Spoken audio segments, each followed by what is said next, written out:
Welcome to the Spendwise Mom's channel, your homemaking resource hub. Today we are going to show you how to make LEH-choh. LEH-choh is a Hungarian dish that includes tomatoes, peppers, onions, kielbasa, paprika, rice, and some other spices. To start, take your onion and dice it up, then place it in a bowl and set it aside.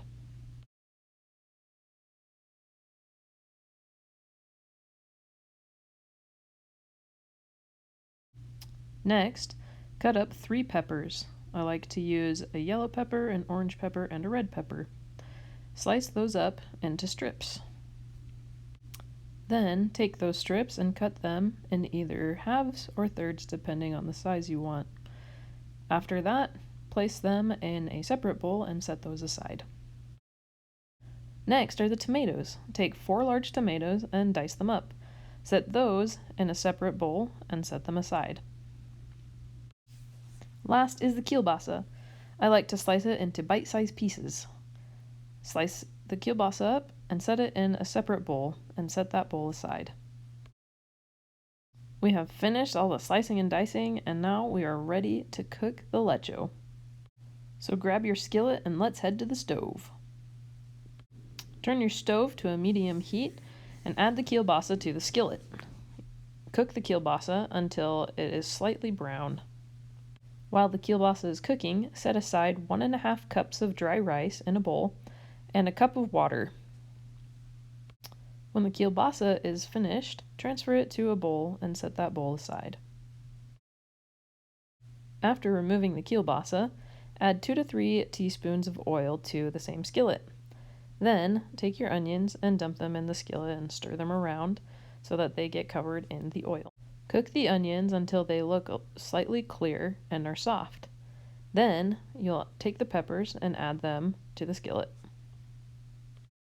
Mix the peppers with the onions and cook them for a couple minutes until the peppers are a little soft.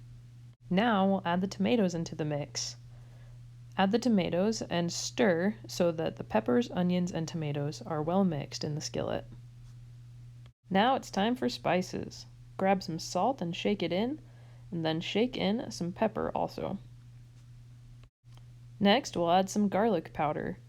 The salt, pepper, and garlic powder are to taste, so feel free to add more throughout the process if you like more of one of those spices. The last spice is paprika. This is really what makes it a Hungarian dish, so we will add 4 teaspoons to our skillet. Next, take the rice that you set aside earlier and pour it over the veggie mix. Then take the cup of water you set aside earlier and pour it over the rice. Carefully mix in the rice and spices with the rest of the veggies. Once the rice is mixed in well, take the cooked kielbasa and add it to the skillet. Then stir the LEH-choh so the kielbasa gets mixed in. Once everything is mixed well together, turn the heat down to a simmer or low and put a lid on top. Allow it to cook for 10 to 15 minutes, occasionally stirring until the rice is fully cooked. Your LEH-choh is now ready to eat, so grab a bowl and some sour cream if you want a good topping, and enjoy. Thank you for watching Spendwise Moms. Please subscribe for more videos like this.